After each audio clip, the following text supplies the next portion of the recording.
My channel. आज का जो सबसे पहला सेटअप है, जो मैंने कल से आज तक में रिसर्च के बाद जो पहला सबसे स्टॉक डिस्कस करेंगे वो है थर्मक्स। तो नाम तो सभी को पता है, थर्मक्स का डेली चार्ट देखते हैं हम लोग। तो इसमें हम लोग को इन्वर्टेड हेड एंड शोल्डर एक पैटर्न मिल रहा है which is a very strong pattern. ये मिलने से मतलब अच्छा खासा रैली एक स्टॉक में दिख सकता है। एटलीस्ट 2 to 3 मंथ्स अगर इस स्टॉक को होल्ड किया जाए तो अच्छा इसमें रिटर्न हम लोग देख सकते हैं। अच्छा, तो इसमें अगर देखते हैं हम लोग तो लास्ट जब इन्होंने ब्रेकआउट मारा तो देख सकते हैं इसने अपना हाई तो होल्ड नहीं किया, इसने रिट्रेस किया। तो इसको एकदम से अभी इसी प्राइस में नहीं लेना है, इसको हम लोग बाई करेंगे अराउंड 2100 to 2175 के लेवल के आसपास। इसको पहले हम लोग लिख लेते हैं कि इट कैन रिट्रेस, हाँ, और इट्स कैन बाई अराउंड 2100 से 2175 के आसपास इसको हम लेंगे।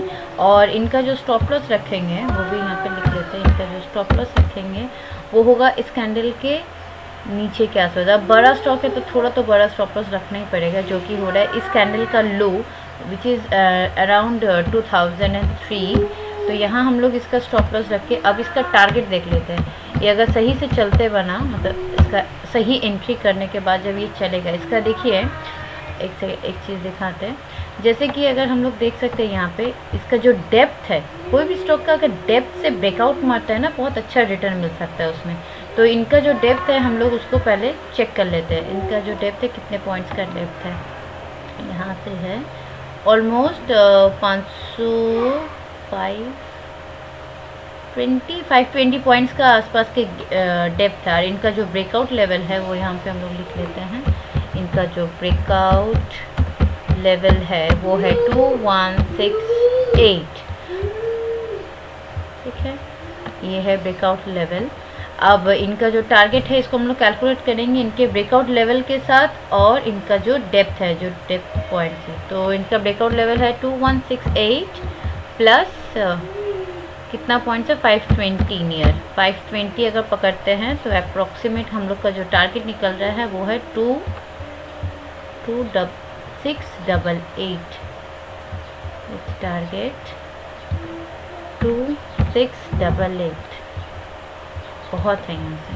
तो हम लोग इसको अपने रैडर पे रख सकते हैं स्टॉक को, ठीक है। और इसका रिट्रेस तो हाई होल्ड नहीं किया, थोड़ा रिट्रेस तो ज़रूर कर सकता है ये, तो इसके अराउंड लेने से बेटर होगा, ठीक है। तो ये हो गया थर्मक्स हम लोग का। और नेक्स्ट आ रहा है जो मैंने पहले भी सिलेक्ट किया था, ऑलमोस्ट 3 अप्रैल के आसपास ट्विटर पे मैंने उसका चार्ट पोस्ट किया था, वो है KDDL। अभी मैं उसको फिर से रेकमेंड करूँगी। रीज़न यही है कि अगर 3 अप्रैल का हम लोग चार्ट देखते हैं, मैंने इस पोजीशन के आसपास ही इस ग्रीन कैंडल का ब्रेकआउट का देख के बोला था। उसके बाद उसने कंसोलिडेट किया और लास्ट डे उसने अच्छे वॉल्यूम से उसने फिर ब्रेकआउट दिया। तो एक अच्छा खासा ट्रेंड लाइन ब्रेकआउट हम लोग इसको कंसिडर कर सकते हैं। इसका जो EPS ग्रोथ है 60% ग्रोथ है इसके EPS में लास्ट 6 क्वार्टर्स में अगर आप देखिएगा। और इस बार का जो वो ब्रेकआउट दिया है, अच्छे वॉल्यूम से ब्रेकआउट दिया है। और एक है इसको सिलेक्ट करने का जो रीज़न है, इसका जो ये डेप्थ है, ये जो इतना एक बड़ा सा डेप्थ है, इसका भी डेप्थ ऑलमोस्ट 2 महीना, मतलब ऑलमोस्ट 8 वीक्स का एक डेप्थ हम लोग को देखने को मिला है। अच्छे से उसने एक बेस बनाया है, ठीक है ना। एक स्टॉक का जब भी इतना मतलब डेप्थ से एक बनता है, उसका ब्रेकआउट भी वैसे ही सॉलिड होता है। तो इसका जो डेप्थ है वो अराउंड आसपास हम लोग अगर इस लो नेचुरल डेप्थ इस लो पॉइंट से ही बनेंगे तो हम लोग इस ग्रीन पॉइंट का क्लोजिंग प्राइस को कंसिडर कर लेते हैं या फिर प्राइस रेंज हम लोग कर लेते हैं। जैसे यहाँ से ये है रहा हम लोग का ब्रेकआउट पॉइंट, जो कि है ऑलमोस्ट 290 पॉइंट, हाँ 293 पॉइंट्स दिखा रहा है। तो कैलकुलेट कर लेते हैं। इसका जो ब्रेकआउट लेवल है 1053 और हम लोग का जो डेप्थ है, एक सेकेंड, 1053 डेप्थ है हम लोग का 293 है, 90 पॉइंट्स पकड़ रहे हैं राउंड फिगर में। तो हम लोग का निकल रहा है 1343 का टारगेट निकल रहा है। तो हम लोग यहाँ पे इसका टारगेट लिख लेते हैं। इसका टारगेट हो रहा है 1343 के अराउंड। ऑलमोस्ट यहाँ से 300 पॉइंट्स का हम लोग को रैली दिख सकता है इसमें, ठीक है। अच्छा, और नेक्स्ट जो स्टॉक है सो वो है रेडिंगटन। रेडिंगटन के बारे में, रेडिंगटन अगर आप हम लोग देखते हैं तो अच्छा खासा कंसोलिडेशन दिख रहा है इसमें। कंसोलिडेशन से ज़्यादा ह्यूज एक्यूमुलेशन। वो कैसे समझ में आ रहा है, इनके जो वॉल्यूम्स है आप लोग देख सकते हैं, इनके जो वॉल्यूम्स है ह्यूज वॉल्यूम है।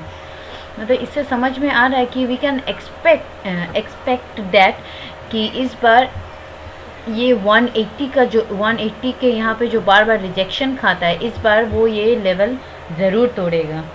और ये अगर 180 का लेवल का ब्रेकआउट अगर इस बार दे देता है तो ये मल्टी बैगर रिटर्न्स मिल सकता है, because it's moving in a tight price consolidation. You can see this continuous एक लेवल, एक रेंज में 140 से 140 से 180 के रेंज में वो घूम रहा है काफ़ी महीनों से।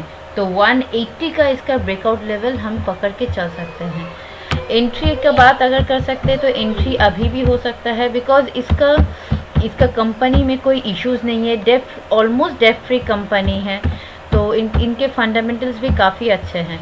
और 180 का अगर ये ब्रेकआउट दे देते हैं जब भी, मतलब आप यहाँ पे सपोज एंट्री किए, जो कि अभी लास्ट डे का प्राइस यहाँ पे है 166 के अराउंड, तो अगर ये थोड़ा सा रिट्रेस अगर करते हैं, it will be a great opportunity to enter, जो कि बहुत कम ही चांस लग रहा है बिकॉज ह्यूज वॉल्यूम है। But still we can expect a small retracement near 160।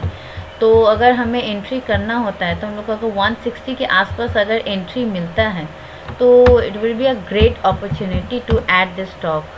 So near can add near 160, ठीक है। मल्टी बैगर रिटर्न्स इसमें मिलने के चांसेस हैं, मिलना ही है। तो ऑब्वियसली अब हम लोग इसका टारगेट देख लेते हैं कि जब भी वो 180 का अगर क्रॉस कर लेता है तो कितना होगा। इसका जो डेप्थ है हम लोग देख रहे हैं 140 से 180 से, इट्स इजी कैलकुलेशन। तो ये 40 पॉइंट्स का डिफरेंस है। 180 से 40 अगर प्लस करते तो हम लोग का हो जाता है 220, जो कि 220 तो बहुत ही कम है। मैं तो एक्सपेक्ट कर रही हूँ कि इससे भी वो काफ़ी ज़्यादा जाए। सो टारगेट 220 प्लस ही रख रहे हैं, क्योंकि काफ़ी ज़्यादा जाने के चांसेस हैं। बहुत ही अच्छा कंपनी है ये, ठीक है। तो ये हो गया हम लोग का 3 स्टॉक। हम लोग 3 स्टॉक डिस्कस कर लिए। एक हुआ KDDL, एक हुआ हम लोग का थर्मक्स, और ये एक हुआ रेडिंगटन, ठीक है। इसके अलावा अगर कुछ मुझे अच्छा मिलता है तो मैं वो सब चार्ट ज़रूर शेयर करूँगी आप लोगों के साथ। अभी के लिए इतना ही। Thank you, see you soon.